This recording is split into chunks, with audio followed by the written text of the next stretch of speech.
morjesta. Tervepä terve. Joo. Meitä on tässä Ville ja Miikka. Ja olemme Kopalalaakson tilalla tekemässä täällä vanhassa tuvassa tätä podcast-nauhoitusta. Ja me on Mikan kanssa aika paljon puhuttu kaikenlaista uskontoon, henkisyyteen, aika paljon yhteiskuntaan, filosofiaan, merkitykseen liittyviä asioita, ilman muuta myös siihen. Ja tässä on pohdittu, että olisi hyvin mielenkiintoista näitä asioita myös käsitellä näin yleisön kanssa. Mitä ajatuksia sulla, Miikka, on siitä, että mitä me tänään keskusteltaisiin? No, aika pitkältihän meillä on nämä keskustelut pyörinyt semmoisen teeman ympärillä kuin merkitys, joka ehkä voi kuulostaa sillä vähän ympäripyöreältä, mutta mitä enemmän ja enemmän näitä asioita on tullut miettineeksi, niin sitä enemmän alkaa tuntua, että se mikä on oleellista ei löydy jostain asioista, jotka on kauhean monimutkaisia, vaan pikemminkin tosi yksinkertaisia, fundamentaalisia. Ja merkitys ihan konseptina, no se on niin peruspalikka, että melkein sanotaanko missään ei ole kirjaimellisesti mitään mieltä ilman sitä, oikeastaan sananmukaisesti. Asioilla ei ole merkitystä, jos ei niissä ole merkitystä. Aivan. Ja se olisi ehkä nyt se teema, missä me voitaisiin pyöriä. Ja me tuossa aiemmin pohdittiin tätä nimeä ja silloin pyöri tällainen termi kuin merkityskriisi ilmassa. Ja mitä sulle herättää tämä sana merkityskriisi?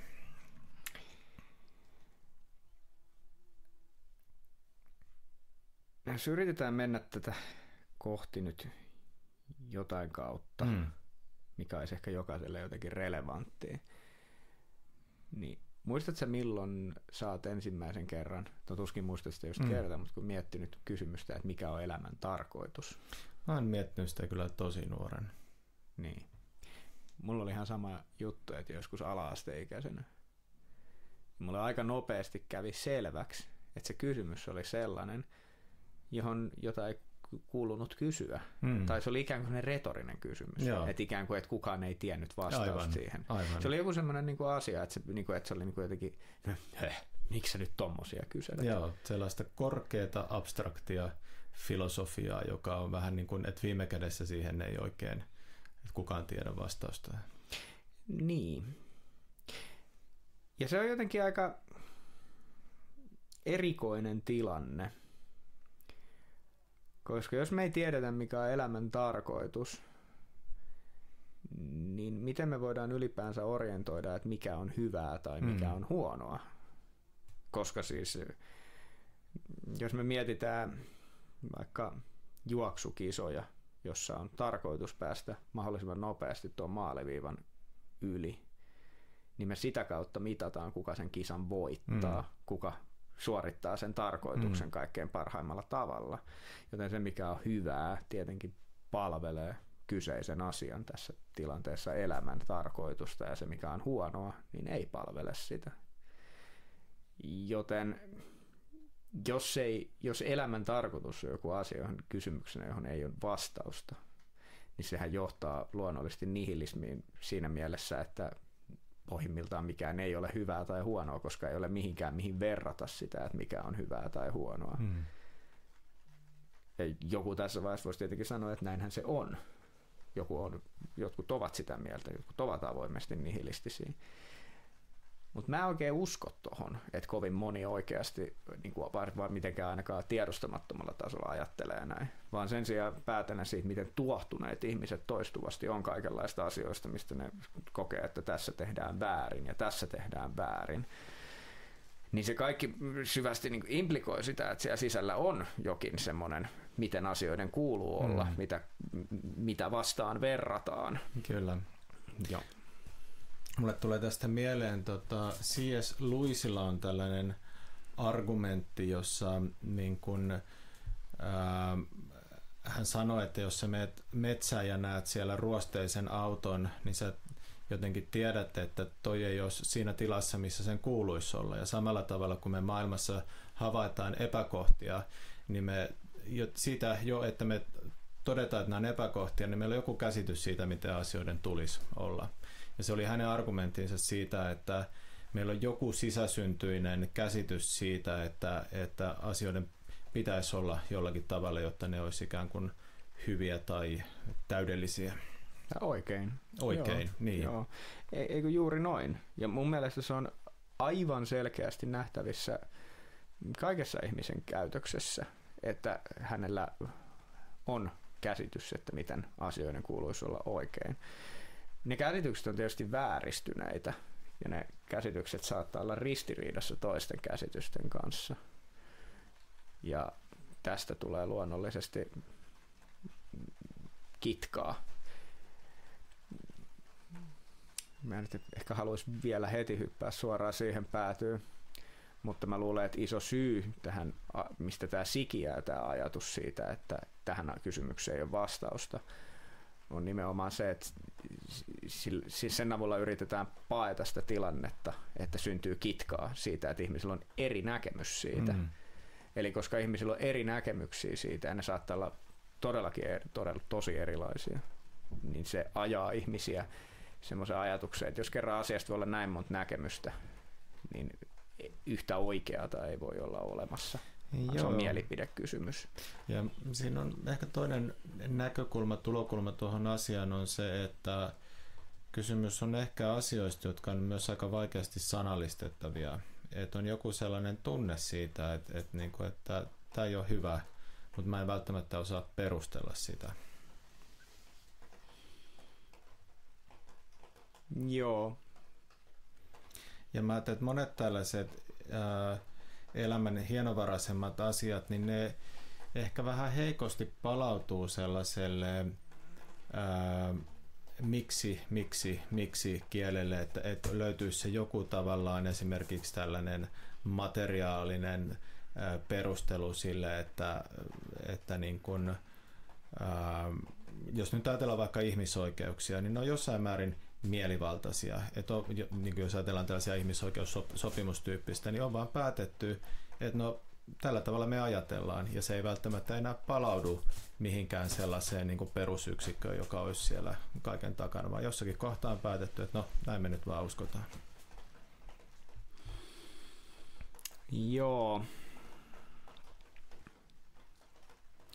Joo, toi on ihan totta. Se mitä kauemmas siitä mennään ja mitä ikään kuin mielivaltaisemmin nämä asiat tapahtuu, niin sitä enemmän se menettää sitä otettaan siitä merkityksestä. Tässä on nyt vähän vaarana, että tämä lipsuu vähän liikaa abstraktion tasolle. Jos mä hieman palautan siihen, että mehän ymmärretään se, että mitään ei tapahdu, ellei ole jotain, mitä kohti mennä. Jokaisella toiminnalla on fundamentaalisti jokin tarkoitus. Jopa semmoisella näennäisesti tarkoituksettomalla toiminnalla, kuten vaikka tanssilla, niin silläkin on tarkoitus, mutta ei mennä nyt syvemmin siihen.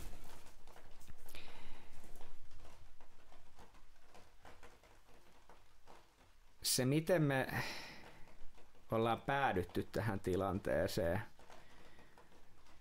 niin ehkä, kuten sä just muotoilit tuossa mielivaltaisuudesta, niin toi on se yksi puoli.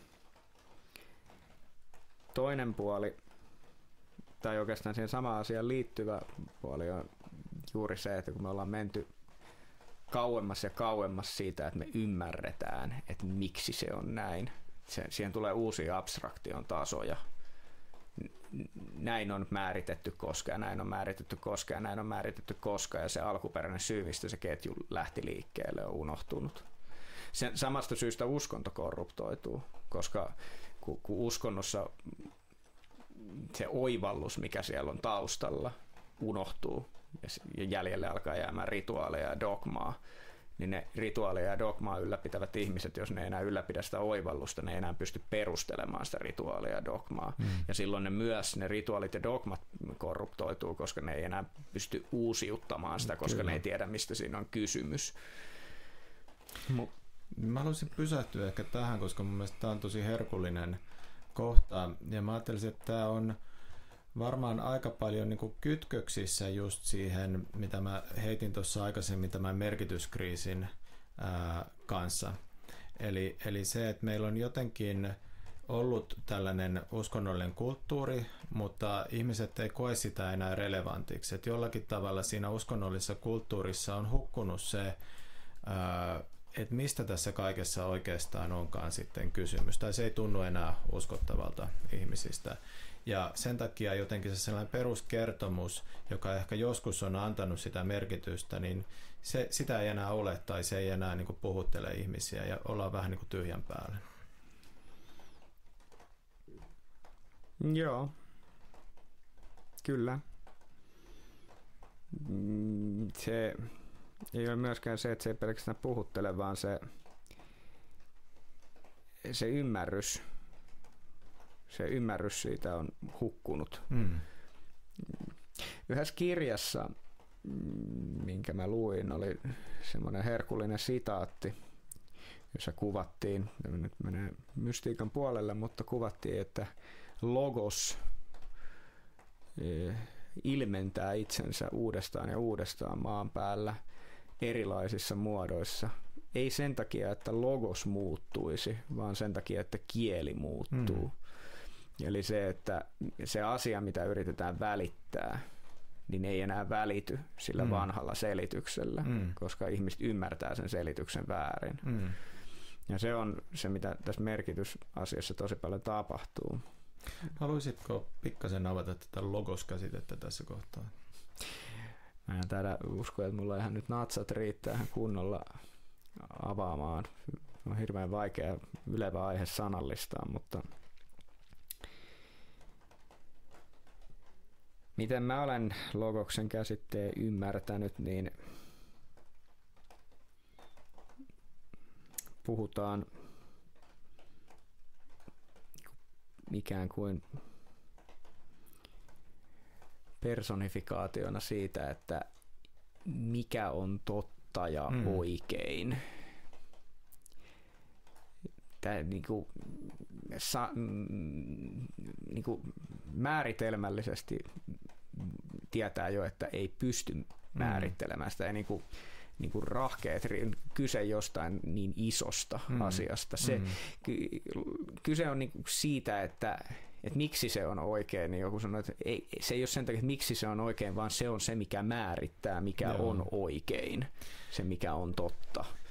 Tämän logos-käsitteen alkuperä historiallisesti on stoalaisessa filosofiassa, jossa tämä logos oli tällainen ikään kuin maailmaa järjestävä prinsiippi, tällainen maailman järki. Kirjaimellisesti tarkoittaa sanaa tai ajatusta, ja se tulee tietysti Johanneksen evankeliumin alkuun kuuluisat sanat, että alussa oli sana, eli logos, ja sana oli Jumalan luona, ja sitten se jatkuu, että kaikki on saanut tämän sanan kautta syntynsä.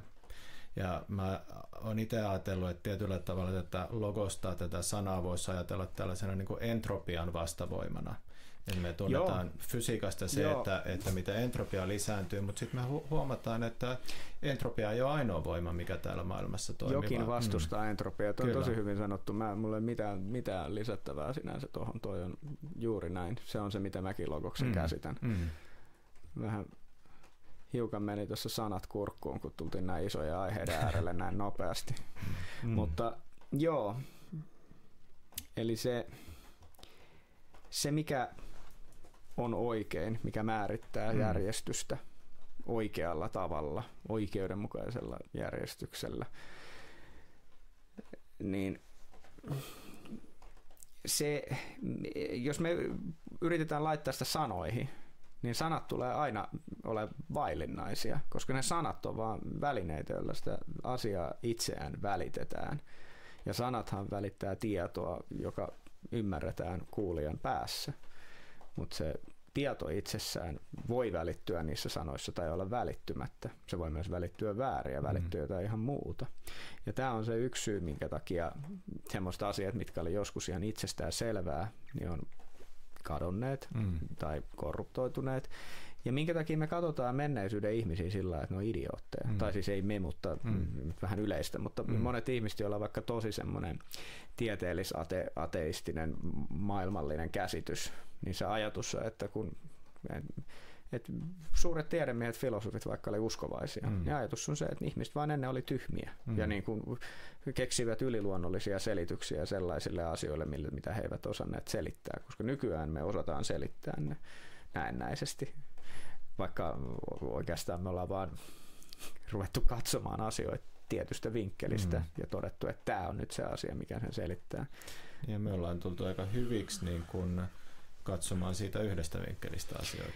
Joo, tästä on ihan yhteen omaan aiheeseen tässä ainakin monta tuntia sanottavaa, mutta ennen sitä, jos mennään tuohon merkityskriisiin, niin haluan sanoa vielä toisen asian. Jos me nyt ollaan vähän käsitelty tätä, että se jokin aikaisemmin selvänä ollut asia unohtuu, vääristyy ja me menetetään ymmärrys siitä, mitä se tarkoittaa, niin on toinen syy, mikä ajaa kohti sitä entropiaa niin kuin meidän käsityskyvyssä, mikä ajaa ihmistä nihilismiin. Monethan ajattelee, että nihilismissä ei voi olla mitään, mikä houkuttelee ihmistä.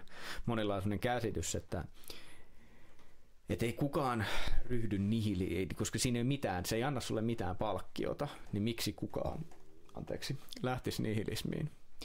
Eli siitä monet ajattelee, että jos joku on nihilisti, se on vaan sen takia, että se pystyy hyväksymään sen karun ja kylmän totuuden, että fundamentaalisti millään asioilla ei ole mitään merkitystä. Mutta ei tämä näin ole. Nihilismillä nimittäin on montakin palkkioa. Ne ei ole todellisia palkkioita, mutta ne on sellaisia vääristymiä. Ensinnäkin sut putoo kaikki vastuu. Jos sä toteat, että millä ei ole mitään väliä, niin ei mitään, mä lähden baariin. Mä lähden hölmöilemään. Mä en teke kaikkia niitä asioita, mitä ei uskaltaisi muuten tehdä, kun ajattelee, että niillä on seuraamuksia. Mutta jos sä muodostat käsityksen, että millä ei mitään väliä, niin siinä on mieletön semmoinen hetkellinen huuma, minkä itse asiassa varmaan useimmat meistä tietää. Ja yksinkertainen esimerkki siitä, että kun sä painat herätyskello torkkupainiketta aamulla, siinä on semmoinen lievä. Ethän sä tee sitä sen takia, että sä ajattelisit, että se on hyvä juttu. Mä sä ajattelet, että ihan sama. Mä nukun vielä 10 minuuttia. Ja samalla tavalla, niin se antaa sen vapauden vapautua semmoisesta painostavasta ajatuksesta, että mun elämällä on merkitystä ja mun pitäisi tehdä sille tärkeitä asioita. Ei olekaan. Mä voin tehdä mitä mua huvittaa. Se on niin kuin yksi asia, mikä siinä on hyvin. Useimmat meistä, en mä usko, että kovin monet aktiivisesti pelkää kuolemaa. Mä luulen, että suuri osa ihmisistä ei ajattele sitä ollenkaan, että ei niitä se niin sanotusti pelota, joten ne ajattelee, että otetaan tästä, niin kuin, tai siis nyt puhutaan, pakko täsmentää, että tämä konteksti, mikä mulla on näistä rikkaista länsimaista, missä tämä tämmöinen materialistinen, nihilistinen, ateistinen ajattelu on yleistynyt. Ja sen lisäksi niin se tarjoaa herkullisen ajatuksen siihen, mikä on syvästi harhainen ja syvästi väärä, mutta semmoisen ajatuksen, että me tehtiin joskus ennen kaikki tosi pahasti pieleen, ja jos me nyt vaan korjataan nämä asiat, me vaikka poistetaan uskonnot ja tällaiset, niin joku ihmeellinen utopia on meidän saavutettavissa saman tien. Sen se tarjoaa myös, koska jos sä ajattelet, että asioille ei ole mitään fundamentaalista, ne on sattumanvarasti järjestäytyneitä, niin sit sulla on semmoinen ihmeellinen toivonkipinä siitä, että se täydellinen juttu voi löytyä niin kuin ihan minä päivänä vaan jollain ihan uudella tavalla, koska me ei olla vaan keksitty sitä, koska nämä on sattumanvarasti mennyt. Ja tästä sikiää kaikki tämmöistä modernit ajattelun kommunismi tulee sieltä, ajattelu siitä, että kun me järjestetään tämä jotenkin ihan uusiksi, kaikki ei onnistunut. Kaikki nämä modernit feministiset patriarkaattiajatukset, jossa niin kuin nähdään, että kunhan tämä patriarkaatti saadaan sorrettua, niin se utopia tulee jostain. Ne on kaikki perustuu siihen ajatukseen, että tässä ei ole mitään fundamentaalista merkitystä ja järjestystä takana. Mä voisin ehkä tuohon vähän pysähtyä, että eikö tietyllä tavalla noi mainitsemas filosofiat tai ideologiat, niin on ehkä jonkinlaisia vastavetoja sille nihilismille. On, ehdottomasti. Ehdottomasti, mutta ne samasta lähteestä ne tulee. Ajatellaan nyt vaikka niin kuin kommunismia.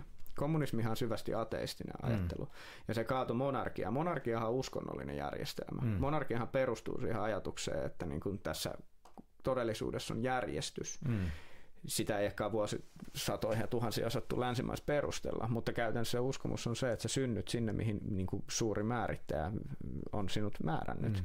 Joten oli sellaiset käsitteet kuin siniveriset ja suvut, jotka on määrätty hallitsemaan esimerkiksi. Ja kun se järjestelmä on korruptoitunut ja aateliset ei enää käyttäytynyt kuin aateliset, niin se on synnyttänyt suuren epäilyksen, että tämä järjestys on oikeasti huono. Tuhotaan se järjestys ja luodaan ihan uusi. Mutta se perustuu siihen ajatukseen, että se järjestys, mikä siellä on, niin ei fundamentaalisti perustu mihinkään. Se on täysin mielivaltaista. Ja sitä mä tarkoitan, että se tulee nihilismistä alun perin. Se ajatus siellä taustalla on se, että pohjimmiltaan tässä ei ole mitään järjestys. There is no inherent meaning in life. That's why we go out there and create our own meaning. Se on niinku se ajatus, mikä siinä on taustalla. Luodaan oma merkitys. Aivan. Eli määritetään oma merkitys sen sijaan, että yrittäisiin nähdä, mikä se on. Aivan. Kaikki vallankumoukselliset ideologiat ja ajatukset tulee sieltä.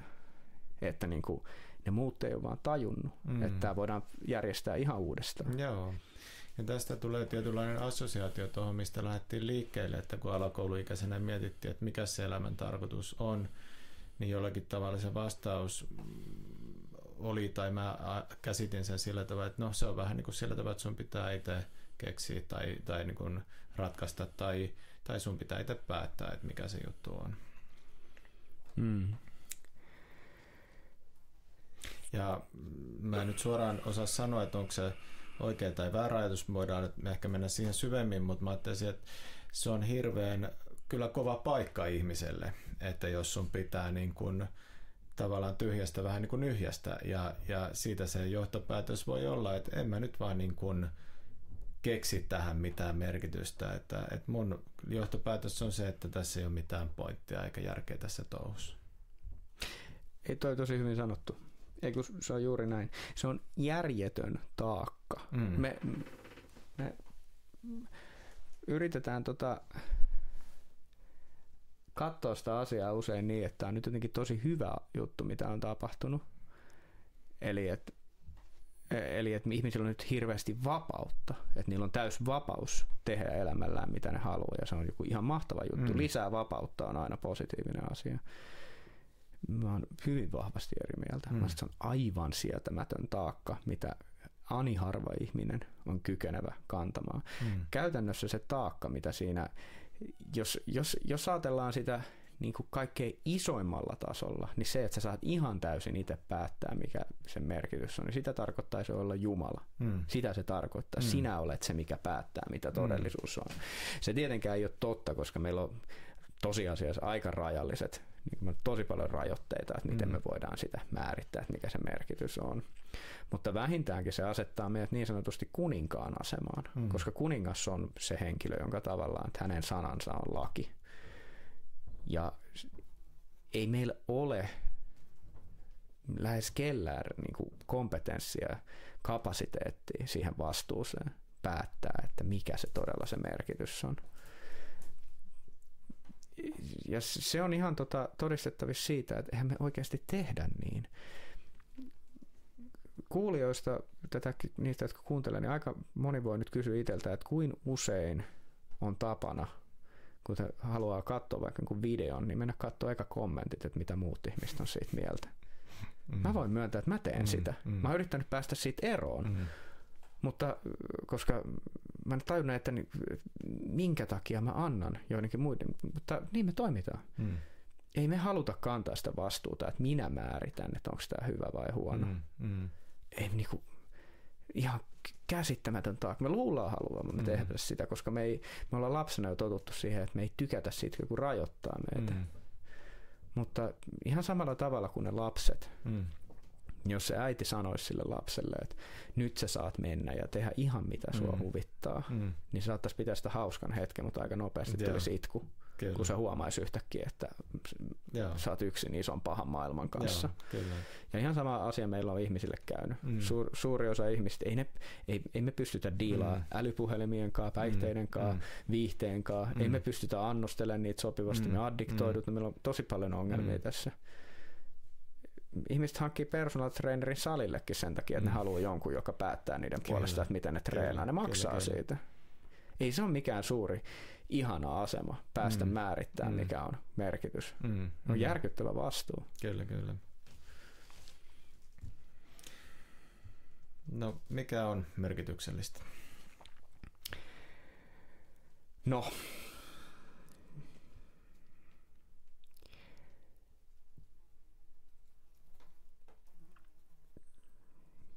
on niin iso kysymys, että miten siihen vastaisi lyhyesti, niin aloitetaan sillä, että merkityksellistä on ensinnäkin etsiä sitä merkitystä. Tällaisessa niin kuin mystiikassa puhutaan tavallaan niin kuin vähän kuin vasemman ja oikean käden polusta, ja vasemman käden polku on just sitä, että sä määrität sitä merkitystä, ja oikean käden polku on sitä, että sä yrität palvella sitä merkitystä. Ennen kuin sä voit palvella sitä merkitystä, sun pitää etsiä, mistä se merkitystä tulee. Ja sen takia uskonnollisessa kuvastossa puhuttiin ensi alkuun kunnioita isäsi ja äitiäsi, koska perinteisessä kulttuurissa sun isä ja äiti antoi sulle sen merkityksen.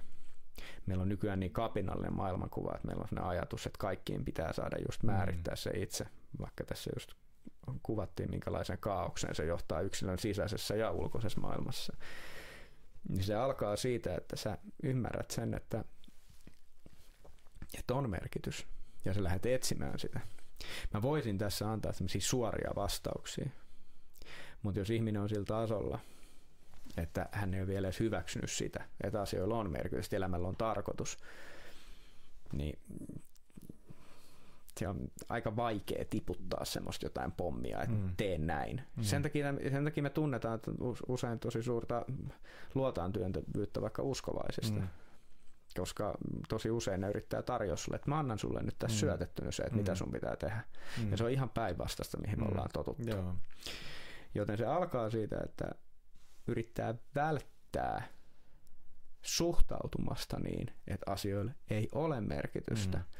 Kumma juttu, jos rupeaa tekemään niin se alkaa aika nopeasti yhtäkkiä niin kuin aukeaa, että no joo, hei hetkinen, totta, että jos mä lakkaan tekemästä näitä asioita, mitä mä teen vaan sen takia, että mä uskottelen itselleni, että sillä ei ole väliä, niin yhtäkkiä se rupeat näkemään, että no hei hetkinen, että tämä nyt alkaa jotenkin vähän kirkastua. Ja kun se rupeaa vähän kirkastua, niin se rupeaa vähän kirkastua lisää. Ja se alkaa siitä aukeamaan.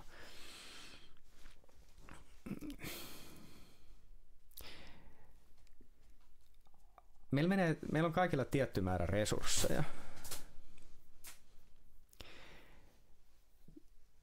Ja jos mulla on yksi kaveri, joka on katusaarnaaja. Ja se on tosi usein, kun se yrittää katusaarnaajasta myydä kirjoja, niin se on saanut vastauksia, että ei hänellä ole aikaa, että hänellä on työ ja 3 lasta. Ja tää on niin aika hassu tilanne, missä me ollaan. Että sulla on 3 lasta ja sulla ei ole aikaa pohtia sitä, että mistä tässä kaikessa on todella kysymys. Mitä sä kasvatat niille lapsille? Mihin sä oot kasvattamassa niitä? Mitä millään on väliä, jos et sä eka lähde pohtimaan sitä, että miksi sä teet mitään? Mulla on semmoinen teoreema, että itse asiassa ihmiset länsimaalaiset ihmiset, suuri osa, tekee oikeastaan melkein kaiken, mitä ne tekee nimenomaan harhauttaakseen itsensä, että ne vois välttää kohtaamasta sitä kysymystä, että ne ei oikeastaan tiedä, miksi ne tekee mitään. Se on aika hurja ajatus, mutta mun mielestä se on totta. Ja jos me toimitaan sillä tavalla, niin se meidän impulssi harhauttaa itseämme itse asiassa vaan koko ajan kasvaa, koska se kysymyksen kohtaaminen että mun elämällä olisi merkitystä, muuttuu sitä vaikeammaksi, mitä enemmän sä tuhlaat aikaa. Koska sen kohtaaminen automaattisesti, jos sä tajuut yhtäkkiä, että hei, olisi tämmöinen, että mulla on tämmöinen kohtalo, niin se nyt väistämättä kohtaa myös sen, että ei vitsi, mä oon 10 vuotta tuhlannut aikaa, kaikkeen turhaa. Se on kivuliasta. Ja sitten kun se on 20 vuotta, niin se on vielä paljon kivuliaampaa.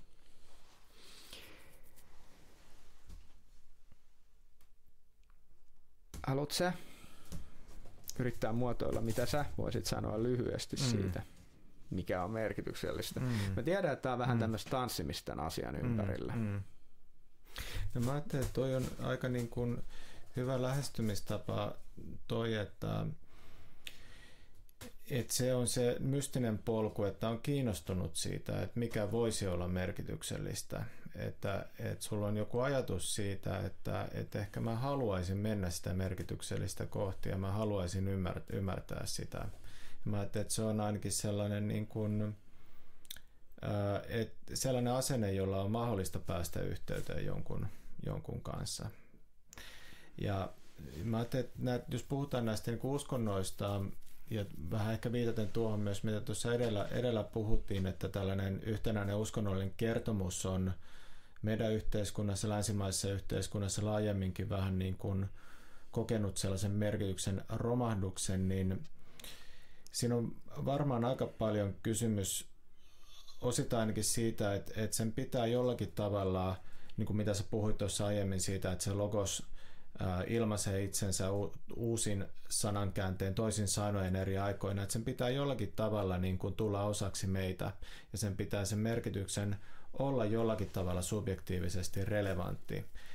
Ja jos se uskonnollinen merkitys on jollakin tavalla vaan ikään kuin joitakin asioita, jotka ei niin kuin kulje sun sydämen läpi, jotka ei resonoi sun kanssa, niin se ei ihmisille yleensä toimi. Ja sitten se voi tuntua siltä, että jos siihen lähtee mukaan, että mä pakotan itseään, niin mä uskottelen itseään niin uskomaan joihinkin asioihin ja siinä voi tulla jonkinlainen burnoutti sitten.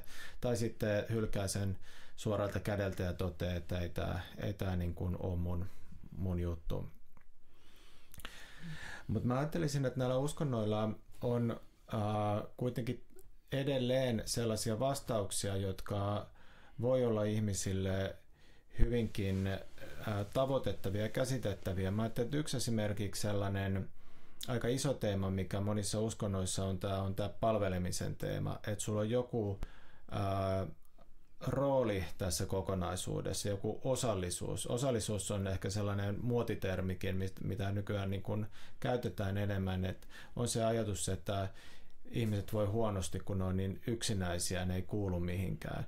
Ja uskonnoissa on niin kuin usein tämä ajatus, että sulla on niin kuin rooli Jumalan palvelijana, sulla on rooli se, että sulla on joku paikka, puhutaan esimerkiksi niin kuin dharman käsitteestä, että sulla on joku, niin kuin Intiassa se saattoi tarkoittaa hyvin niin kuin konkreettisestikin sitä yhteiskuntaluokkaa, mihin sä olit syntynyt, että sun pitää palvella sen yhteiskuntaluokan ikään kuin mukaista tehtävää, mutta se voi olla hyvin henkilökohtainen asia, että jos sä oot perheen isä tai perheen äiti, niin sun tehtävä on toteuttaa sitä roolia ja palvella.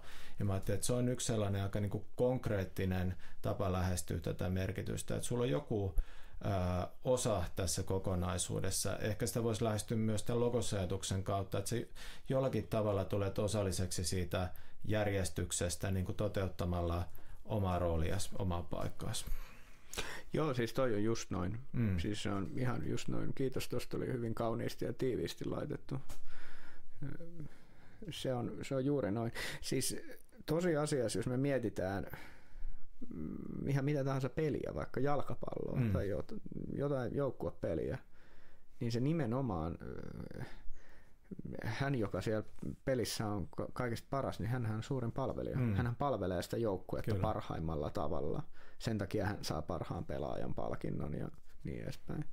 Ja me ihan sama juttu armeijassa. Suurin sankari, joka saa suurimman maineen ja kunnian niin sanotusti, on se, joka palvelee armeijan tehtävää kaikkein parhaimmalla tavalla. Ihan tämmöisiä juttuihin kuin vaikka joku rockitähteys, niin sielläkin palvelet yleisöä. Joo. Se on hauska. Nämä on tosi maallisia asioita. Kyllä. Ja mä en halua tuoda mitä sä sanoit. Niin kuin, mä vaan tarkoitan, että se sama efekti näkyy maallisissa asioissa. Se vaan nousee sille toiselle tasolle silloin, kun sä mietit siitä, että se mitä sä teet oikeasti palvelee. Esimerkiksi se rockitähti, joka palvelee yleisöä, saattaa sitten kyllä tosiasiassa myös korruptoida sitä yleisöä. Et se voi olla, että siinä on näennäinen, että hän auttaa heitä, mutta tosiasiassa se saattaa olla myrkkyä nektarin muodossa. Mutta se kuitenkin se sama ilmiö näkyy siinä. Kyllä. Mulla on aika pitkä puheenvuoro tuossa, niin sano eka, mitä sä olit sanomassa. Niin, tuli vaan mieleen se, kun puhuit siitä armeijasta, että siellä on niin kuin normaali kieltä puhua vaikka niin kuin palveluspaikasta. Ja se on jännä, että se on sellainen ehkä niin kuin tapa hahmottaa maailmaa tai käsitteellistää asioita, joita ei ehkä samalla tavalla niin kuin nykyaikana ole niin paljon kuin ehkä entisaikana, en tiedä onko ollut entisaikana enemmän, mutta joka tapauksessa se ajatus siitä, että olen jonkun yrityksen palveluksessa, että se on mun työ olla palveluksessa, niin se on jännä tapa, niin kuin, osittain se on meidän arkikieltä, mutta kuitenkin se on sellainen tapa hahmottaa asioita, joka ei välttämättä kovin syvällisellä tasolla ole sitä, miten me asiat mielletään tänä päivänä. Ehkä historiallisista syistä, koska on ollut niin paljon niin kuin julmaa herruutta, niin palvelijuus niin kuin käsitteenä on kokenut semmoisen tosi vakavan inflaation. Ja oikeastaan se inflaatiokin vääräisenä, koska se on muuttunut kielteiseksi. Ajatus siitä, että mä olen palvelija, niin on jotenkin paha asia. Ja tämä on tosi virheellinen ajatus, koska kuninkaan konsepti, kun mennään mytologisiin taustoihin, niin kuninkaan itse asiassa arkktypaalinen konsepti tarkoitti kansan suurinta palvelijaa. Eli hän, joka ottaa kantaakseen kaikkein raskaimman taakan. Ja on ollut kulttuureja, missä se on oikeasti niin, että jos vaikka ei sateita ole tullut, niin kuningas on tapettu, koska se on ollut merkki siitä, että se on huono kuningas. Ja se on ollut niinku ihan ok, että sen kuninkaan on pitänyt niinku olla sillä, että okei, selvä. Tässä nyt tulee tämmöisiä niinku yliluonnollisuuden puolelle meneviä aspekteja, mitkä ehkä voi hämmentää osaa kuulijoista, niin ei me tartuta nyt siihen sen suuremmin, mutta se pointti, mitä mä haluaisin esittää, on se, että se palvelijuus on ollut tosi fundamentaalisesti, että hyvä ihminen on lähtökohtaisesti palvelija. Hänen identiteettinsä on palvelija. Hän yrittää, kaikki kun me sanotaan tällaisia asioita, että meidän pitäisi jättää maailma parempaan kuntoon kuin sinne tullessa, niin sehän implikoi sitä, että meidän elämä oli palvelus tälle maailmalle. Kyllä. Mä teen palveluksen tälle maailmalle jättämällä sen parempaan kuntoon. Mutta jos mä sanon sulle, että eli sä oot palvelija, niin se särähtää tosi herkästi meillä. Me ei haluta identifioitua ajatuksia, että me oltaisiin palvelija. Se tuntuu jotenkin nöyryyttävältä, jotenkin pahalta.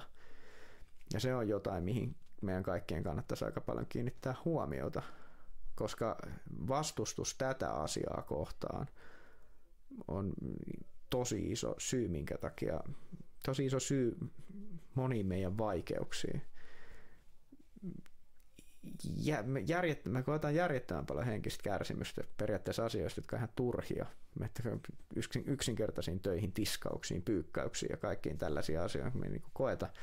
Me koetaan olevamme jotenkin niiden yläpuolella. Vaikka oikeasti me ollaan palvelijoita. Jos me ajatellaan fundamentia, että me ollaan palvelijoita, mä olen palvelija, jos se on mun identiteetti, niin siinä mua ei pitäisi rassata se, että mä teen jotain, jonka tarkoitus on vaan palvella. Mutta mä mietin, jos tästä lähtee nyt omat ajatukset vähän sellaiselle yhteiskunnalliselle uralle, että onko myös niin, että niin monet ihmiset kokee työn merkityksettömäksi sen takia, että se ajatus, että vaikka yritykset, joita meillä Suomessa on, niin ne palvelisi tätä yhteiskuntaa, niin se on jotenkin niin kuin hävinnyt tällainen ajatus. Ja se, mikä on se ikään kuin se dominoiva ajatus mun nähdäkseni, on se, että yrityksen tehtävä on tuottaa voittoa sille omistajalle ja that's it. Osakkeenomistajille. Niin, kyllä. Ja se ajatus siitä, että oikeastaan niin kun se, että jos mä perustan yrityksen, rupeaa myymään jotain tuotetta tai palvelua, niin se niin kuin viime kädessä kuitenkin se korkeampi juttu on siinä se, että mä pistän niin kuin oman korteni kekoon tämän yhteisen hyvän puolesta ja mä otan siitä oman osuuteni, mutta se tavallaan, mikä se tavallaan se korkeampi tavoite on se, että me rakennetaan tätä yhteistä kekoa. Moni sanoisi tässä vaiheessa, että sinä olet naivi, jos sä ajattelet noin. Ja tämä on tosi suuri rönsyämisvaara, mutta tämä liittyy tosi paljon tähän materialistiseen paradigmaan, jossa me katsotaan asioita sillain näennäistieteellisesti. Mä sanon näennäis sen takia, koska meillä on väärä käsitys siitä, miten kuranttia ja tarkkaa tietoa tieteellinen metodi oikeasti antaa, varsinkin kun se antaa hyvin rajattua. Ja meillä on mullakin oli semmoinen käsitys, että no joo, ihmiskunta on vaan itsekäs ja paha ja sillä ja sun pitää huoltit bla bla bla ja kaikki tämmöiset niinku Keynesiläiset ja Ayn Randit ja muut kapitalistiset talousajattelijat, niinku, jotka on todella paljon tuonut esiin sitä oikeuttaakseen kapitalismia sen fundamentaalisen oikeudenmukaisena järjestelmänä, joka perustuu vaan siihen, miten asiat ovat. Joo. Niin se on tosi paljon lisääntynyt sellainen käsitys, että näin tämä vaan toimii. Me olemme kaikki itsekkäitä, pidä huolta itsestäsi. Joo. Se ei oikeasti pidä paikkansa. Sitä ajatusta on tuoneet esiin ne ihmiset, jotka ovat itsekkäitä ja ajattelevat sillain, joten ne on halunneet normalisoida, eikä varmaan mitenkään manipulatiivisesti, vaan he ovat itse ajatelleet, näin se on, koska he uskovat muista sitä, minkä he tietävät itsestään. Ja siitä sitten on levinnyt semmoinen kulttuurillinen malli, että niinku aja vaan omaa etuasi, se on normaalia. Jotenkin markkinoiden näkymätön käsi korjaa kaiken. Ei ole mitään järkeä, mutta siihen uskotaan, koska se on.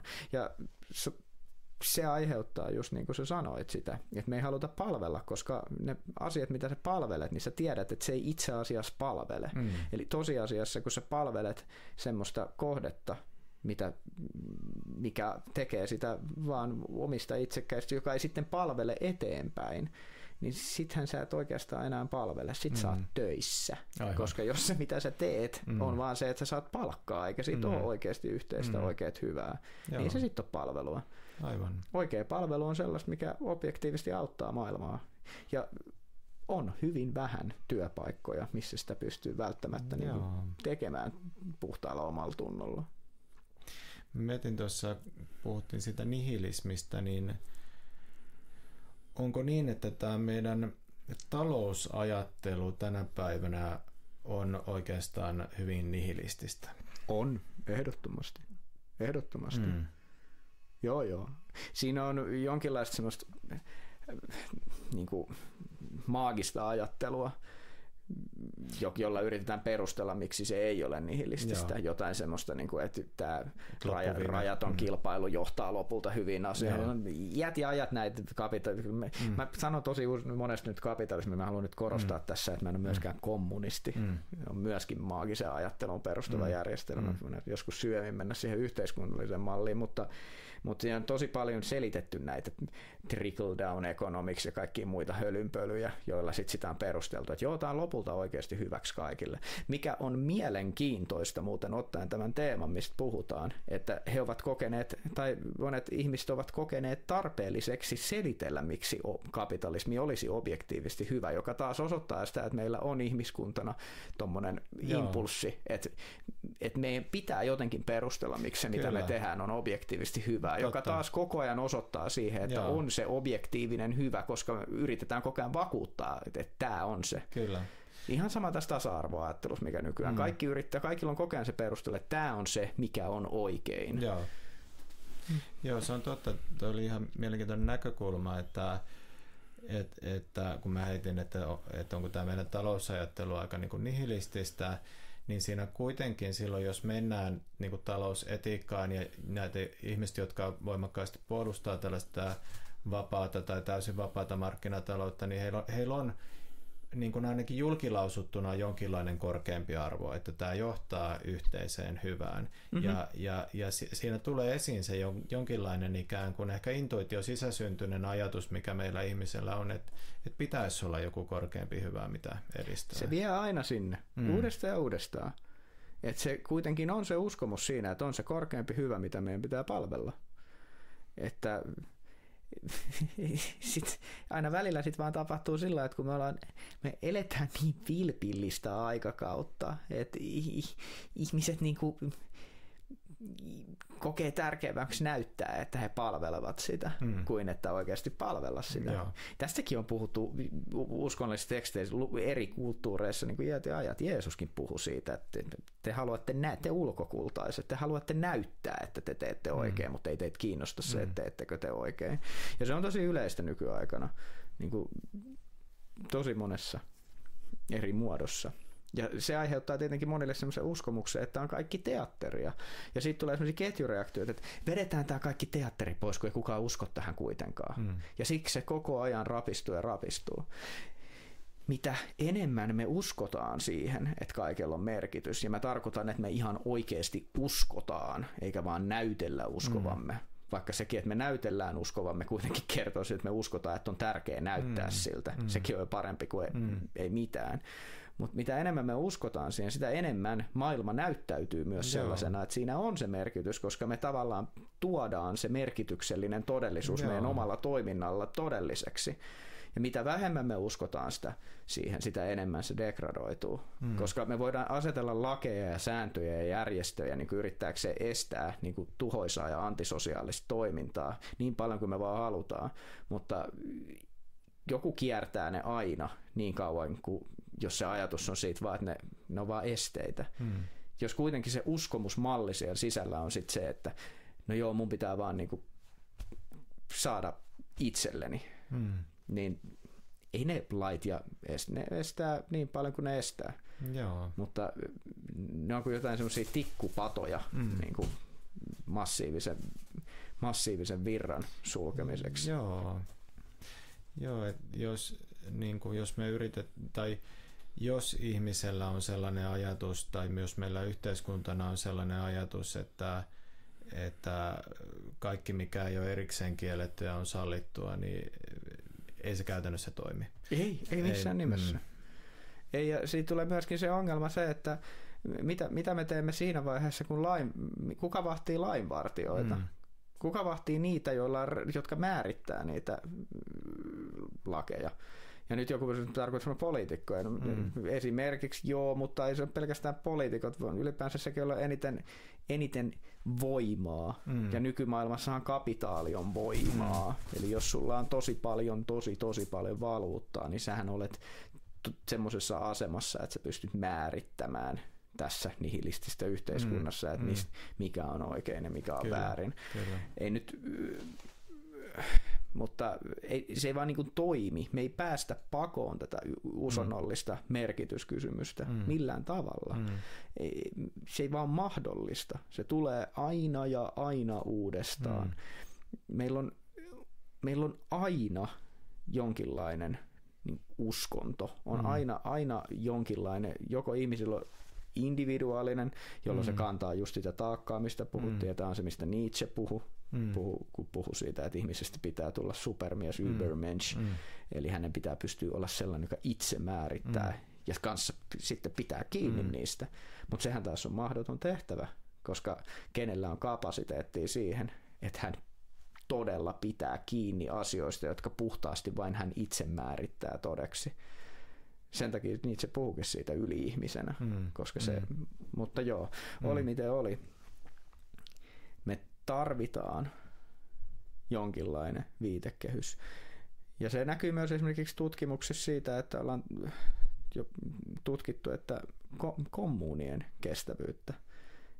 Ja tutkimuksissa on havaittu, että käytännössä ainoastaan uskonnolliset kommunit pystyy pysymään pitkään kasassa, koska niillä on se yhteinen merkitysjärjestelmä.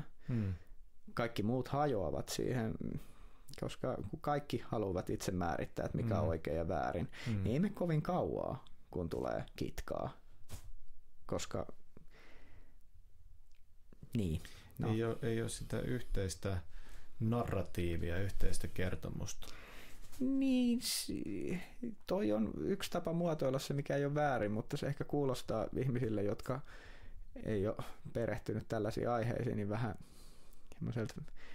yliluonnolliselta, tai se kertomus on joku semmoinen yhteinen satu. Kun se on se, että jos sulla on yhteinen niin kuin uskomusjärjestelmä ja yhteinen niin kuin määritelmä, että mikä on tavoiteltavaa, niin kaikki kiistatilanteet pystytään rinnastaa siihen asiaan, että onko tämä sen mukaista, mikä on tavoiteltavaa. Jos taas ei ole tällaista järjestelmää, vaan kaikilla saa olla oma tällainen, niin kaikki kiistatilanteet on käytännössä semmoisia niin kuin kädenvääntötilanteita, missä ruvetaan vääntämään muiden kanssa, että onko tämä oikea ja kun kaikilla on vinhasti eri näkemykset siitä, mikä on oikea ja mikä on väärin, niin sieltä väistämättä tulee tilanteita, että ei vaan päästä yksimielisyyteen. Lopulta se tarkoittaa sitä, että mä en halua olla täällä enää, koska te ajattelette tollaan ja mä haluan olla täällä.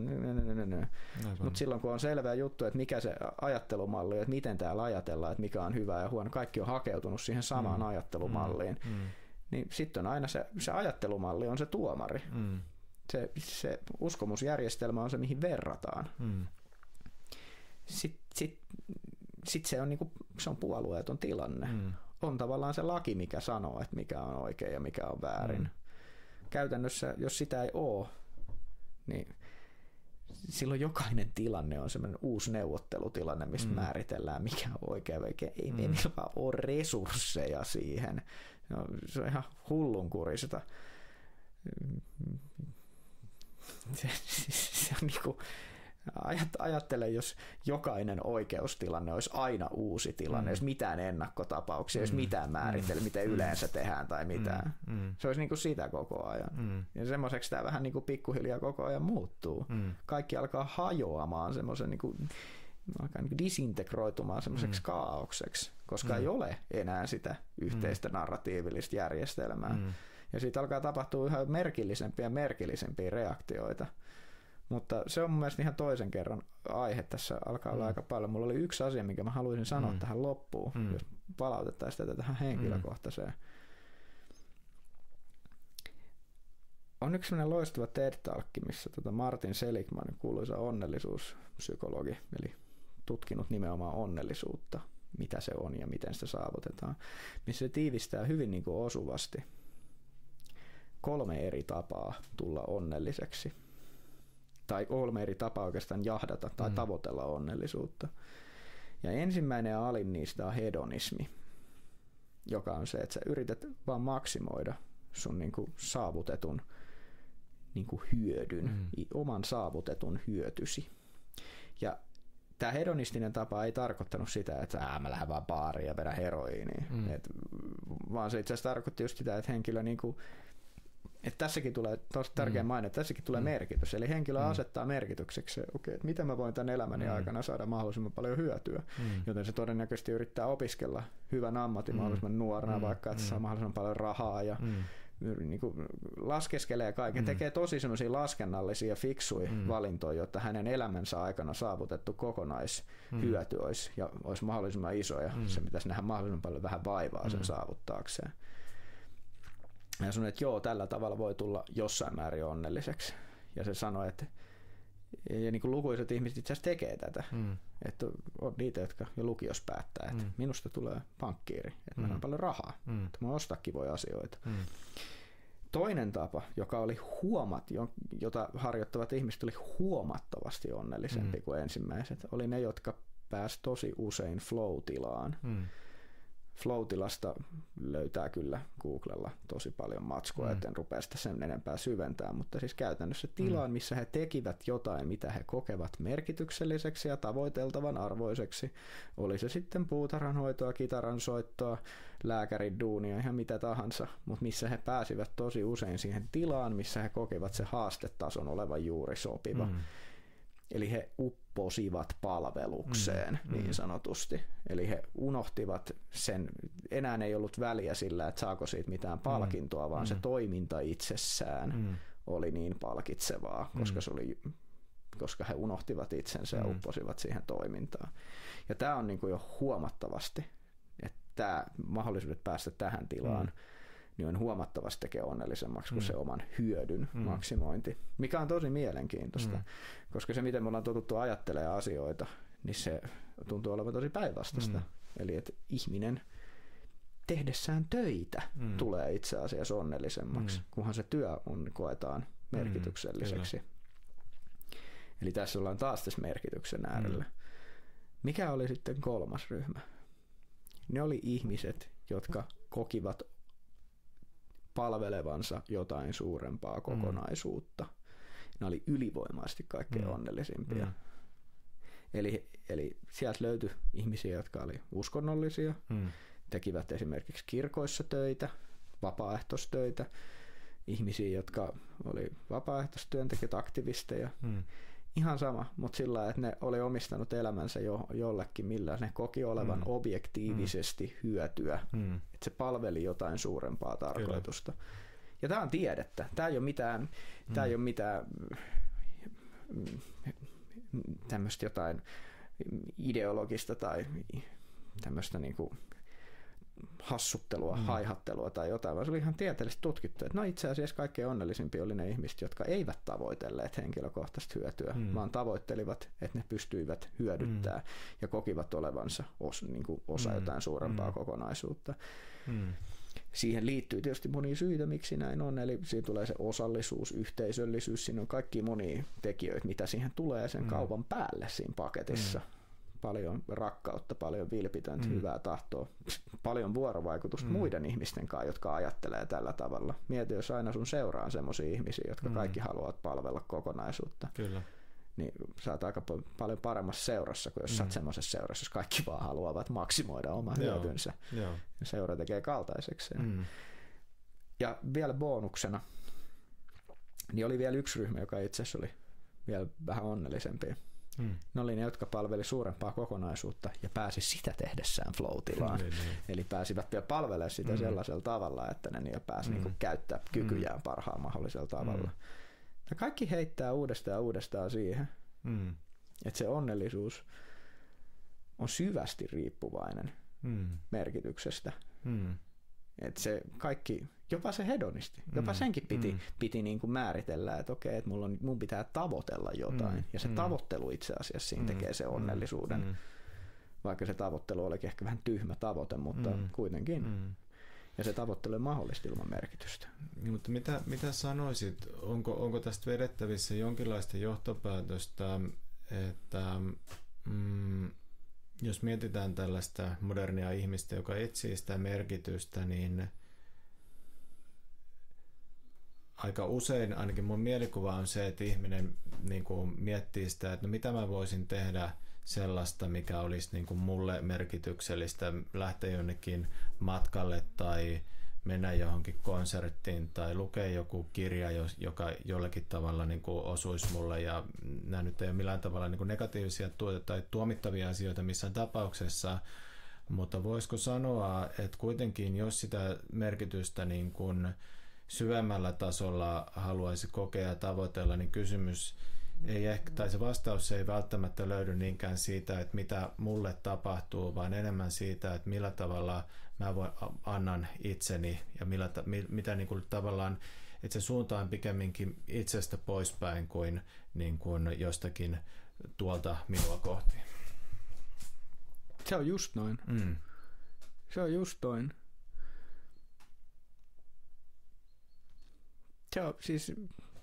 Se on juuri noin. Ja se on tosi hankala hyväksyä.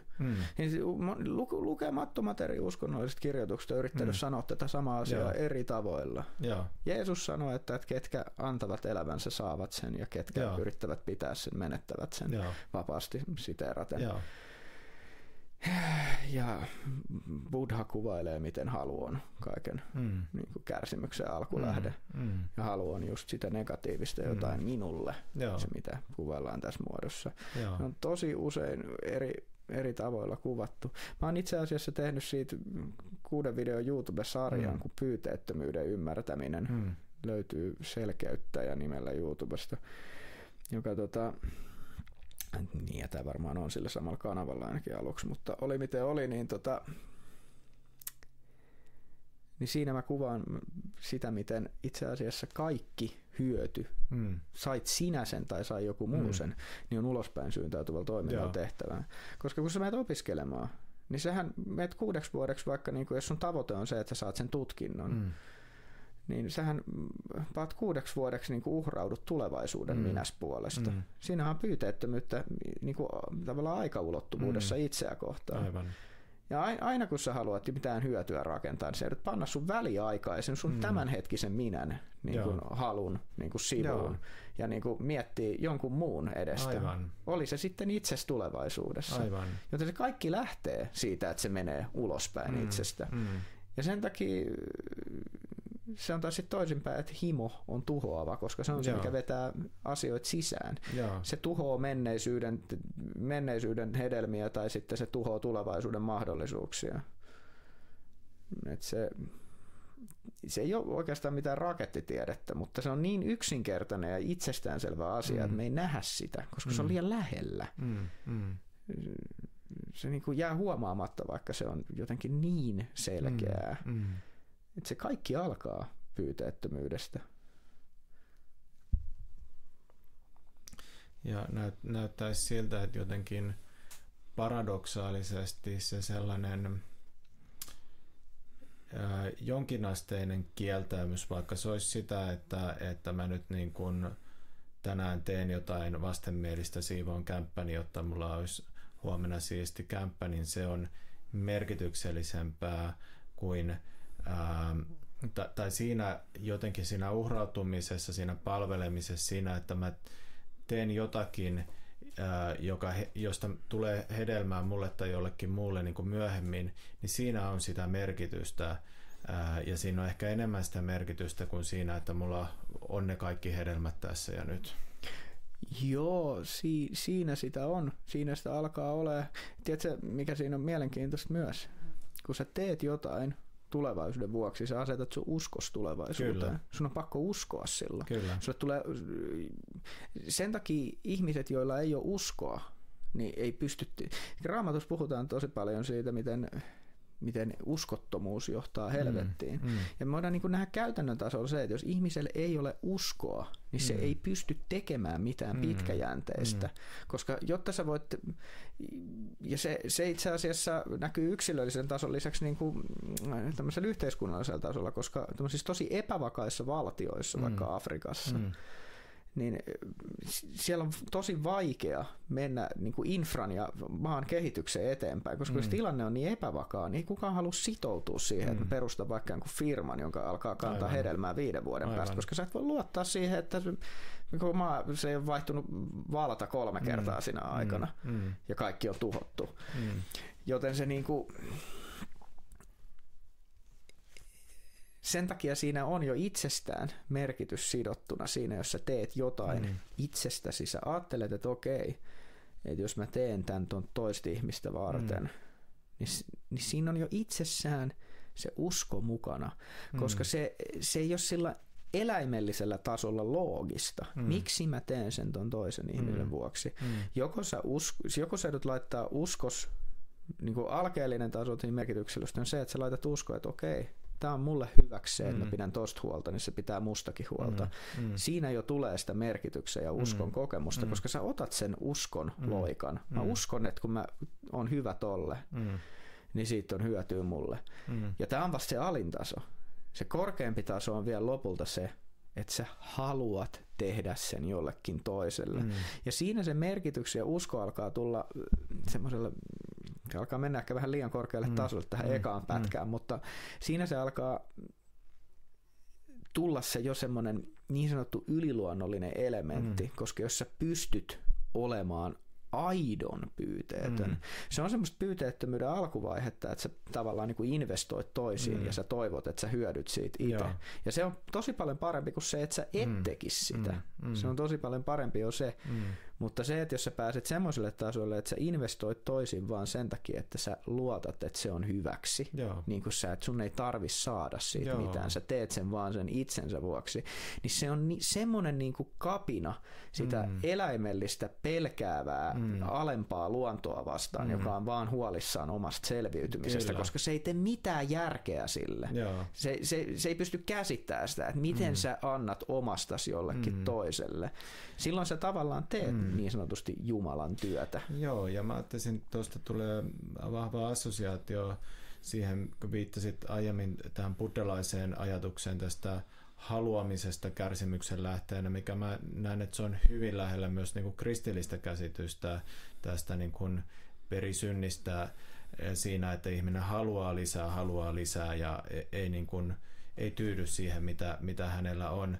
Ja se, että jos tästä haluamisesta niin kuin syvällisellä tasolla vapautuu, että ei vaan sillä tavalla, että mä nyt niin kuin puren hammasta ja yritän niin kuin kieltää niitä haluja, vaan jos se oikeasti se haluaminen lakkaa, niin en ole itse päässyt siihen tilaan, mutta voisin kuvitella, että se voisi olla aika mainio tila.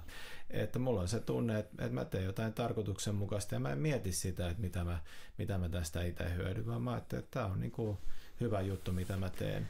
Mä ajattelen, että ehkä niin kun oli aiemmin puhetta tästä armeijasta, niin varmaan niin kun sotilaat jossakin tilanteessa niin kun toteuttaa tätä, että jos sulla on sellainen käsitys, että se asia, minkä puolesta sä taistelet, on oikeasti tosi tärkeä ja se on tärkeämpi kuin sun oma elämäsi, niin sä oot valmis niin kun antamaan oman elämän uhriksi.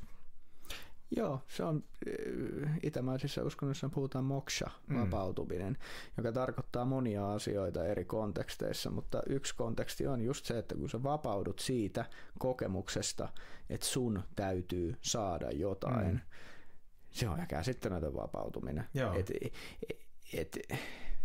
Jos me mietitään sitä, että me usein ajatellaan, että se ongelma on se, että me ei saada sitä, mitä me halutaan. Joo.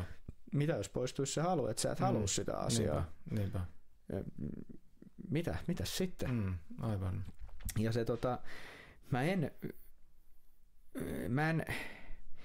mä henkilökohtaisesti en usko, että haluaminen kokonaan koskaan loppuu tai sen pitäisi loppua. Mutta mä näen, että se haluaminen siinä muodossa, miten me yleensä se käsitetään, loppuu siinä vaiheessa, kun sä haluat juuri sitä, mitä sä saat. Joo. Kyllä. Ja se on mun nähdäkseni se, mitä niin kuin kuvaillaan semmoisen vaivattomana tilana. Sä heräät aamulla ja sä otat, että mun pitää mennä pestä hampaat ja mennä töihin, mutta sä haluat just sitä. Sä et halua yhtään enempää, etkä yhtään vähempää. Joo. Ja jos me niinku, sanat ei tätä pysty, tätä mistä me nyt puhutaan, niinku tavoittamaan. Ne ei pysty tehdä oikeutta sille, koska me puhutaan jostain, joka on pyhä tila. Kyllä. Mutta tästä, jos mietitään, että mikä on merkityksellistä, niin me voidaan uudestaan huomata, että ne asiat, mitä me halutaan, ja niin ensinnäkin se haluaminen aiheuttaa meille kärsimystä ja ongelmia. Jo ihan siitä lähtien, että meidän jatkuva kännykän räplääminen aiheuttaa meille vaikka niska- ja selkäongelmia. Puhumattakaan kaikista meidän addiktioista, roskaruoka, kaikki mahdollinen. Yksinkertaista asia, mitä kaikki voi ymmärtää. Ja se haluaminen aiheuttaa meille kärsimystä silloin, kun me ei saada niitä. Meillä on kärsimystä, koska mä en ole tyytyväinen. Se, mitä sanskritissa tarkoitetaan sanalla kärsimys, niin se usein voitaisiin ehkä paremmin kääntää epätyydyttävyys. Joo. Silloin ymmärretään paremmin, että me ollaan suurin osa meidän elämästä epätyydyttävästä tilasta. Me ollaan niin tottuneita siihen, että edes niinku kyseenalaistetaan, että onko tämä nyt outoa. Että koko ajan vähän epätyydyttävä, olla välillä enemmän. Niin päästä eroon siitä. Ja sitten mietitään sen lisäksi se, että sitten kun me saadaan niitä asioita, mitä me halutaan, niin ne aiheuttaa meille terveyshaittoja. Ja sen lisäksi ne vaan pahentaa sitä, että me halutaan sitten niitä asioita lisää. Niin tästähän päästään yksi asia, että eikö yksi tapa, miten löytää merkitystä, niin on se, että okei, että eikö olisi jo järjettömän merkityksellistä poistaa vaikka edes 1/3 näistä asioista, vähentää tätä tuhoisan halun määrää elämässäni ja katso, kun se 1/3 siitä resursseista vapautuisi tavoittelemaan jotain merkityksellisempää. Niin siinähän on jo ihan selkeä merkitys ihan kelle tahansa. Että okei, no tässä on, nyt mä saan jonkun merkityksen, mitä tehdä. Yrittää puhdistaa mun elämää vähän, että mä voisin ymmärtää edes, että mitä mun kannattaisi tehdä. Se on niin jo ihan semmoinen vastaus, mikä on merkityksellistä. Joo. Mä haluaisin vielä palata tuohon. Mun mielestä toi oli jotenkin tosi kaunis toi ajatus se, että jos sä haluat sitä, mitä sä saat, niin sä voit olla tyytyväinen. Ja just tuo ajatus, että aamulla heräät ja sulla on kaikki hyvin ja peset hampaat ja lähdet töihin ja mikään ei niin kuin erityisemmin niin kuin haittaa. Siinä on jotain sellaista niin kuin arkista ja se johtaa ainakin mun ajatukset niin kuin aika erilaiseen käsitykseen siitä, että mitä se sellainen pahan haluamisen päättyminen voisi olla, kuin se sellainen ajatus siitä askeesista, että sä istut lotusasennossa luostarissa ja pyrit niin kuin kieltämään itsesi. Et mitä jos se olisikin sitä, että tässä arkielämässä sä teet niitä oikeita asioita. Ehkä tässä tulee myös se, niin kuin se karman käsite oleelliseksi, että sä teet niin kuin karmisesti oikeita ja hyviä asioita ja sä haluat myös sellaisia asioita, mitkä on hyviä ja on niin kuin tämän yhteisen hyvän kannalta ja sun inhimillisen, luonnollisen niin kuin olemuksen kannalta hyviä, että sulla on sitä niin kuin viisautta ja ymmärrystä siinä, että sä ymmärrät, mikä on hyvää. Joo, kyllä. Sitä se niin kuin tarkoittaa semmoisen mallin mukaan, mitä mä katson. Se syy, miksi monet lähtee siihen askeesiin, on se, että se on niin paljon helpompaa. Ihan oikeasti. Jos sä niin mietit, että jos sä haluat yksinkertaistaa sun elämää, että okei, mä en niin lähde tämmöiselle kierteille, koska se kierrehän lähtee, yksi kaveri sanoi, kun mä kerran tarjosin sille karkkipussia, sanoi, että ei kiitos, että mä en enää syö karkkia, koska jos mä otan yhden karkin, mä haluan syödä sen koko pussin. Aivan. Ja se oli niin kuin tullut siihen tulokseen, että se tiedostaa sen. Että se tiedostaa, miten se järjestelmä toimii. Kyllä. Että jos se ottaa yhden karkin, niin sen rupeaa tekemään enemmän mieli. Kyllä. Ja me yritetään usein kiistää, ettei se toimisi näin. Joo. Ja olla sillä me yritetään uudestaan niin kuin ajatella, että ei, kyllä mä voin. Joo. Ja sen takia se askeesi on monille helpompi juttu, koska ne vaan lähtee pois kaikkien ärsykkeiden luota ja ajattelee, että okei, että se on niin kuin, ei sinne mennä että sen takia, että se on vaikeampaa, vaan sen takia, että se on helpompaa. Ja tästä avautuu vielä yksi aika herkullinen lanka, mitä mä haluaisin käsitellä, nimittäin se vapaus. Ja mistä puhuttiin alussa, eli se ajatus siitä, että me väittäisin näin, että me länsimaissa me palvotaan sitä vapautta. Juu. Ja me ajatellaan, että se vapaus on niin kuin hyvä asia, ja ehkä se tietyllä tavalla onkin, mutta meillä on aika paljon sokeutta sille vapauden niin kuin kääntöpuolelle, että jos meillä on ihan sikana vapautta, niin kyllä se tekee asioista myös aika monimutkaisia. Et jos sä niin kuin, mikä nyt vaikka näkyy, jos ajatellaan tästä hyvin konkreettista asiaa vaikka päihteissä. Että jos sä ajattelet, että sulla on vapaus niin kuin käyttää mitä vaan niin paljon kuin sä haluat ja sä aina vaan niin kuin koko ajan vähän mietit, että no oliks tää nyt liikaa vai vieläks tää olisi niin kuin ok, niin kyllä sä niin kuin asetat itsellesi aika niin kuin ison haasteen siinä. Ja joskus tuollaisissa tilanteissa se niin kuin kieltäytyminen, että sä rajoitat sitä sun vapautta, niin voikin olla, että se tuo sitä niin kuin mielentasolla paljon suurempaa vapautta kuin se, että sä haluat pitää sen mahdollisuuksien maailman auki niin kuin mahdollisimman leveästi. Sama asia vaikka jossakin parisuhteessa. Joo. Siis älykkäät opiskelijat lähtevät kirjastoon opiskelemaan kotinsa sijaan, koska toteaa, että kotona on liikaa ärsykkeitä. Siellä on liikaa vapautta, mitä Kyllä. kaikkea voisi tehdä, Kyllä. joten ne tahalteen rajoittaa vapautta, jotta ne pystyisi keskittymään. Kyllä. Ei me valiteta vapauden puutteesta, kun me ollaan vaikka jonkun Grand Canyonin näköalatasanteella, siinä on aita. Ei me todeta, että mua kyllä vähän harmittaa, että aita on tässä, että mä en voi mennä tuohon reunalle. Niin kuin, me ymmärretään, että tämä on tosi hyvä juttu, että aita on tässä. Tämän aidan takia mä voin nojaa tähän turvallisesti ja katsoa tonne. Se turvaa mua. Joten nämä rajoitteethan ovat tosi arvokkaita. Kyllä. Ja jos me halutaan saada mitään aikaan, niin meidän pitää rajoittaa meidän elämästä pois kaikki sellaiset asiat, mitkä on ristiriidassa sen asian kanssa, mitä me halutaan saada aikaan. Kyllä. Eli vapaus ja oikeastaan niin kuin sanoa, että vapaus ja tähtäys tai niin kuin freedom and aim, niin ne on vastakkaisia polariteetteja. Koska jos sä tähtäät yhteen paikkaan, niin se joudut olla tähtäämättä kaikkiin muihin paikkoihin. Kyllä. Ja sen takia ihan niin kuin helpoin tapa esimerkiksi tehdä henkistä edistymistä, tai oikeastaan itse asiassa, ihan mitä tahansa edistymistä, on hankkia opettaja. Ja se opettajahan rajaa sun vapauden. Esimerkiksi mietitään jotain instrumentin soittamista, niin nykyään on rajattomasti materiaalia tarjolla YouTubesta. Silti sä teet huomattavasti nopeampaa edistymistä opettajan kanssa. Sen takia, että se opettaja kertoo sulle, mitä sä teet. Se määrittää sulle, että mitä sä teet, ja se sanoo, että älä tee mitään muuta, tee tätä. Kun taas jos sä katot niitä kaikkia loputtomia YouTube-videoita, niin sä et keskity oikein mihinkään. Niin samalla tavalla, niin tämä vapauden palvonta on aiheuttanut tämmöisen tosi kaoottisen tilanteen, koska kun on rajattomasti suuntia, mihin mennä, niin me ei osata mennä mihinkään suuntaan. Ja se on jälleen tämän merkityksen kanssa. Eli monella tapaa me ihmetellään, että miten ihmiset on voinut joskus aikaisemmissa maailmoissa, miten ne on millään voinut olla onnellisia, kun meidän sinkkelissä niiden elämä näyttää niin rajoitetulta. Kyllä. Ne on syntynyt ja ne on tiennyt suurin piirtein niin kuin syntymästä kuolemaa, että missä ne tulee olemaan. Ne tulee olemaan tällä yhdellä pellolla. Aivan. Ja me ihmetellään, että miten se voi olla, että niillä on mitään onnellisuutta, koska me yhdistetään, että onnellisuus on mahdollisimman paljon vaihtoehtoja valita. Kyllä. Ja omituista kyllä monet niistä on saattanut olla paljon onnellisempia kuin me juuri sen takia, että niille ei jatkuvasti kaikki niiden elämän energia, mikä on muuten paitevee onnellisuutta. Tämän tosi monet muunkin voi kertoa, että se niinku, kuinka paljon sinussa on vitaliteettia kehossa, niin sitä enemmän sä tunnet nautintoa. Se nautinto on siinä sun kehossa. Aivan.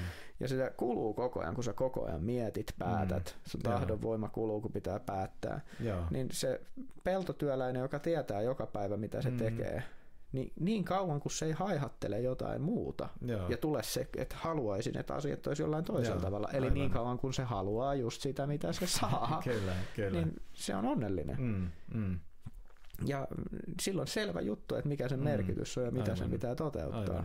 Aivan. Ja ennen kuin taas nyt joku hirveästi tulee, että actually, ja puhumaan maaorjuudesta ja julmista herroista ja niin edespäin, totta kai se on kaikki niin kuin kääntöpuoli.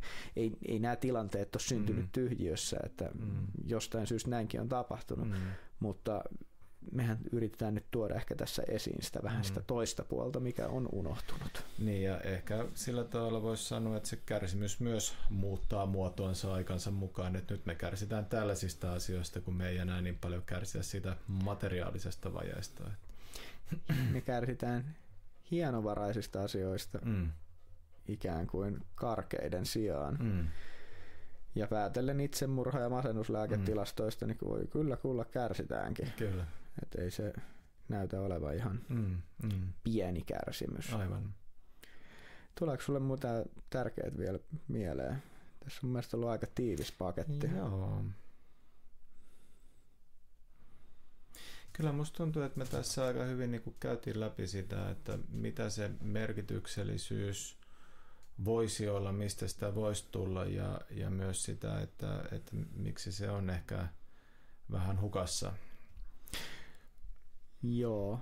Tämähän nyt jäi vähän tämmöiselle ympäripyöreälle tasolle ja vähän tämmöiselle kaikkia miellyttämään pyrkivälle. En ota oikein kantaa mihinkään. No, kyllä mä sanoisin, että mitä me puhuttiin tästä palvelemisesta, niin mä näkisin, että siinä on jotain ihan konkretiaakin. Kyllä no se on tosi tärkeä. Toki se, mitä voitaisiin ehkä pari sanaa vielä sanoa siitä, että niin kuin me sanottiin, että se syy, miksi se palvelualttius on kadonnut, on isosti se, että ihmiset kokevat, että niillä ei ole semmoisia ehkä välttämättä arvokkaita kohteita, mitä palvella. Ja mikä on sitten arvokas kohde, niin tämähän tulee aiheuttaa niin kuin väistämättä ristiriitaa, koska se, mitä on arvokas kohde, riippuu ihmisen niin kuin filosofisesta vakaumuksesta, mitä se pitää arvokkaana. Mutta voisin sanoa semmoisen yhden niin kuin ympäripyörä. Tämä on yhdellä kirjoituksesta jäänyt yli. Tämä on vähän mystinen toteamus, mutta mitä tarkoittaa palvella korkeinta hyvää? Korkein hyvä on se, mikä mahdollistaa korkeimman hyvän palvelemisen. Tämä saattoi vetää vähän aivot solmuu, koska se on fraktaali. Joo. Ja mutta jos sitä meditoi ja miettii oikeasti, niin sitä alkaa niin kuin tajumaan, että itse asiassa korkein hyvä on se, mikä mahdollistaa korkeimman hyvän palvelemisen. Ja korkeimman hyvän palveleminen on palvelemalla sitä, mikä mahdollistaa korkeimman hyvän palvelemisen. Ehkä me voitaisiin näihin sanoihin päättää tämä, että tätä voi jäädä sitten mietiskelemään. Joo, mä avaan sitä ensi kerralla vähän lisää. Okei. Mutta Hyvä. ehkä se on parempi jättää nyt implisiittiseksi. Hyvä. Kiitos. Kiitos paljon.